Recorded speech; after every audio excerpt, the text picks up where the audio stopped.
Assalamualaikum warahmatullahi wabarakatuh. Saya Rizal Muhammad dengan NIM 4012211116. Di sini saya akan menjelaskan materi mengenai prinsip-prinsip penyelesaian sengketa internasional. Nah, di dalam penyelesaian internasional, sengketa internasional itu juga memiliki prinsip-prinsip di dalamnya. Nah, di sini saya akan menjelaskan prinsip-prinsipnya dan juga beserta contohnya. Jadi, dalam penyelesaian sengketa internasional memang beberapa prinsip hukum utama diterapkan untuk memastikan proses yang adil dan efektif. Eh, Mengenai prinsip-prinsip tersebut dan penjelasannya beserta contohnya akan saya jelaskan. Yang pertama itu ada prinsip Pacta San Servanda. Mungkin untuk prinsip Pacta San Servanda ini tidak asing didengar karena sering sekali disebut atau bahkan dijelaskan bahwa prinsip Pacta San Servanda ini yang berarti perjanjian harus dipatuhi, yang dimana salah satu prinsip fundamental dalam hukum internasional. Nah, prinsip ini itu menegaskan bahwa negara-negara yang terlibat dalam perjanjian internasional ini berkewajiban untuk mematuhi dan melaksanakan ketentuan-ketentuan yang telah disepakati dalam perjanjian tersebut. Yang dimana ini merupakan dasar dari kewajiban hukum internasional dan memastikan stabilitas serta kepercayaan dalam hubungan internasional. Contohnya gimana? Contohnya, sebagai contoh dalam kasus Konvensi Wina tentang Hukum Perjanjian 1969, yang dimana negara-negara yang menandatangani konvensi ini itu berkomitmen untuk mematuhi ketentuan yang ada dalam perjanjian mereka. Misalnya, jika dua negara menandatangani perjanjian untuk menghindari pajak ganda, mereka wajib mematuhi ketentuan perjanjian tersebut, termasuk pengaturan mengenai bagaimana pajak harus dikenakan dan dibagi. Kemudian yang kedua, itu ada prinsip penyelesaian sengketa secara damai. Nah, prinsip penyelesaian sengketa secara damai ini menyatakan bahwa konflik internasional harus diselesaikan tanpa kekerasan atau konflik bersenjata, yang dimana negara-negara yang terlibat dalam sengketa itu harus mencari solusi melalui metode damai seperti negosiasi, mediasi, arbitrase, atau pengadilan internasional. Prinsip ini itu bertujuan untuk menjaga perdamaian dan keamanan internasional. Contohnya penerapan prinsip ini adalah sengketa Laut Cina Selatan, di mana negara-negara yang terlibat itu menggunakan pengadilan tetap internasional di Den Haag untuk menyelesaikan perselisihan mereka. Pengadilan ini bertindak sebagai lembaga arbitrase yang mengadili sengketa berdasarkan hukum internasional tanpa melibatkan tindakan militer. Kemudian yang ketiga ada prinsip non-intervensi. Apa itu prinsip non-intervensi? Prinsip non-intervensi itu menyatakan bahwa negara-negara tidak boleh campur tangan dalam urusan internal negara lain, yang dimana prinsip ini berakar pada konsep kedaulatan negara dan penting untuk menjaga integritas otonomi suatu negara. Intervensi dapat berupa tindakan politik, militer, atau ekonomi yang bertujuan untuk mempengaruhi situasi internal negara lain. Contohnya, misal selama perang saudara Syria, banyak negara berusaha untuk menghindari campur tangan dalam konflik tersebut untuk menghormati prinsip non-intervensi.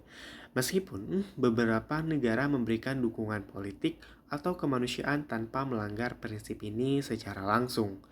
Nah, kemudian ada prinsip keadilan dan kesetaraan. Apa prinsip keadilan dan kesetaraan? Jadi, prinsip keadilan dan kesetaraan ya ini mengharuskan bahwa semua pihak yang terlibat dalam sengketa internasional itu diperlakukan dengan adil dan setara. Yang dimana ini mencakup hak untuk memperoleh perlakuan yang adil dalam proses penyelesaian sengketa serta akses yang setara terhadap mekanisme hukum dan peradilan. Contoh, dalam proses arbitrase internasional seperti yang terjadi dalam sengketa Laut Cina Selatan, prinsip ini diterapkan dengan memberikan kesempatan yang sama kepada semua pihak untuk mengajukan argumen dan bukti mereka. Pengadilan atau arbitrase yang menangani sengketa harus memastikan bahwa keputusan diambil berdasarkan pertimbangan yang adil dan tidak bias terhadap salah satu pihak. Kemudian ada prinsip konsensus. Apa itu prinsip konsensus? Prinsip konsensus ini adalah menyatakan bahwa keputusan dalam beberapa forum internasional itu dibuat berdasarkan persetujuan semua pihak yang terlibat. Konsensus adalah metode pengambilan keputusan di mana semua pihak harus menyetujui solusi yang diusulkan sebelum keputusan tersebut dapat dianggap sah.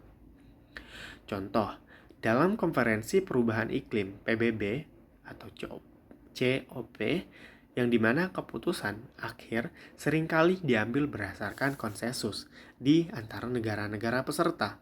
Misalnya, Perjanjian Paris tahun 2015 dihasilkan setelah perundingan panjang yang melibatkan konsensus dari hampir semua negara peserta yang menunjukkan bahwa semua negara setuju dengan komitmen dan ketentuan perjanjian tersebut. Kemudian, yang keenam itu ada prinsip kedaulatan negara. Apa itu prinsip kedaulatan negara? Prinsip kedaulatan negara itu menyatakan bahwa setiap negara memiliki hak penuh untuk mengatur urusan dalam negerinya tanpa campur tangan dari negara lain selama tidak melanggar hukum internasional. Nah, kedaulatan mencakup hak untuk menentukan kebijakan domestik dan menjelaskan kekuasaan di wilayahnya.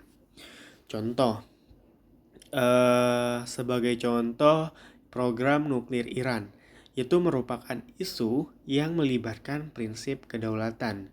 Meskipun ada kekhawatiran internasional mengenai potensi senjata nuklir, Iran itu berpendapat bahwa mereka memiliki hak untuk mengembangkan teknologi nuklir untuk tujuan damai sesuai dengan hak kedaulatan mereka, selama tidak melanggar perjanjian internasional yang relevan, seperti perjanjian non-proliferasi nuklir atau NPT.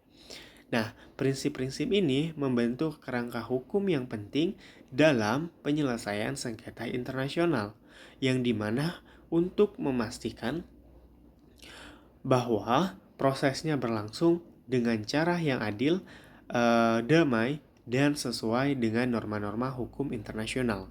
Jadi, di dalam hukum humaniter, jadi di dalam penyelesaian sengketa internasional, itu memang terdapat beberapa prinsip-prinsip untuk penyelesaian sengketa internasional yang sudah saya sebutkan tadi. Yang pertama itu ada prinsip Pakta Sanserpanda, kemudian yang kedua itu ada prinsip penyelesaian sengketa secara damai, kemudian yang ketiga ada prinsip non-intervensi, kemudian yang keempat ada prinsip keadilan dan kesetaraan, kemudian ada prinsip konsensus, dan yang terakhir itu ada prinsip kedaulatan negara. Mungkin hanya itu saja yang bisa saya jelaskan. Tahu ada yang kurang, saya minta maaf. Mungkin teman-teman bisa cari referensi yang lain. Terima kasih.